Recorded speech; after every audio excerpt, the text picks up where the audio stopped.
For 3 centuries, Pitor was retroactively downgraded to a geographical convenience. The reason this bears on a canyon in Colorado in 1888 is that a growing body of researchers has spent the last 2 decades assembling a case that Tartaria was not just an old cartographic label, but the residue of a genuine pre-modern civilization whose remains are visible in anomalous architecture across every continent, and whose fingerprints appear at sites the mainstream attributes to unrelated cultures. Recurring signatures anchor the case. Star-fort geometry appearing at sites separated by thousands of miles. A particular style of ornamental masonry showing up in Bukhara and in Boston, in Samarkand and in St. Louis. Building techniques involving cast basalt and iron that predate the industrial capacity officially available where the buildings stand. And most controversially, underground and rock-cut installations whose scale and precision are not consistent with the tools available to the cultures traditionally credited with them. The iron door described in Ashworth's note fits the Tartarian pattern almost exactly. Its metallurgy is wrong for the Anasazi, who did not work iron and did not, as far as any excavation has shown, possess the furnaces or fuel supply that ironworking requires. Its dimensions are wrong as well, since the typical Anasazi doorway is a T-shape roughly 5 feet tall, framed by shaped sandstone thresholds and rarely placed at heights, requiring significant climbing. Handle placement is wrong for any human population that has ever inhabited the Colorado Plateau, and the script above the door is wrong for every writing system known to have existed in the Western Hemisphere before contact. What the door is right for is the hypothesis that the plateau before the ancestral Puebloans arrived had already been built into by someone else, and that when the ancestral Puebloans came, they found what had been left behind. Before I go further, that document in the pinned comment. If you have not found it yet, go there now, because everything I cover in these videos is one piece of a pattern that only becomes visible when you see all 35 cases together. The document shows you the full pattern. What I can show you here is the surface. What is down there is everything underneath it. Pinned comment, now, then come back, and made a decision about how to live alongside it.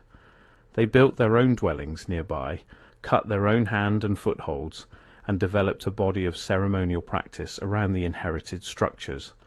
And they passed down from generation to generation a specific and unbroken warning that the doors placed in the older stone were not to be opened, that the openings behind them were not to be entered, and that anyone who did enter would not come back in a form any of the survivors would wish to embrace.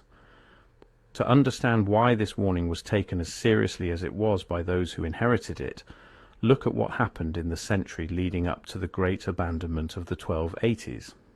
Chaco Canyon archaeology in its final decades is, by the standards of the period, unsettling. Great houses continued to be built and expanded until surprisingly late, but the burial record thins to almost nothing. Fewer than 300 confirmed burials exist for a population some estimates place in the low tens of thousands.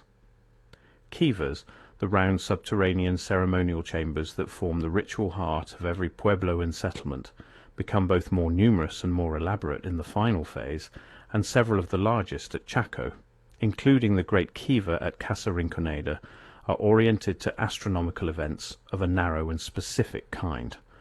They align with the extreme northern moonrise of the 18.6-year lunar standstill cycle, an alignment requiring observation and record-keeping across multiple generations, and one that cannot be established by casual observation of the sky. The roads at Chaco are stranger still. More than 400 miles of surveyed prehistoric roadway radiate out from the canyon, running in straight lines across country that would have made curving them the sensible choice. They are 30 feet wide in some segments. Rather than skirting cliffs at their base, the roads climb them on staircases cut into the rock. Chaco is connected by these roads to outlier great houses at distances of more than 100 miles, and at several points the roads simply end, running into a wall of stone or a canyon rim, and stopping without continuing on the other side.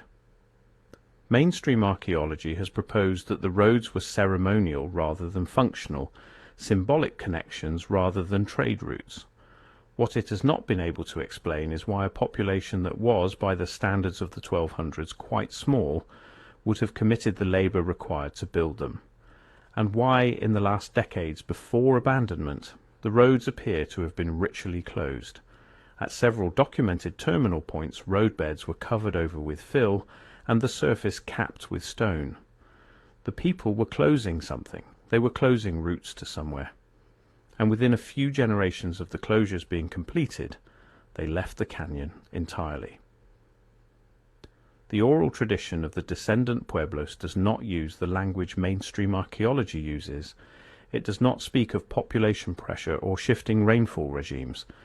It speaks of a decision the ancestors did not want to make, and did not make lightly, to walk away from a place where the ground could not be trusted, where the older structures had begun to open on their own, and where the seals maintained for centuries were beginning to fail.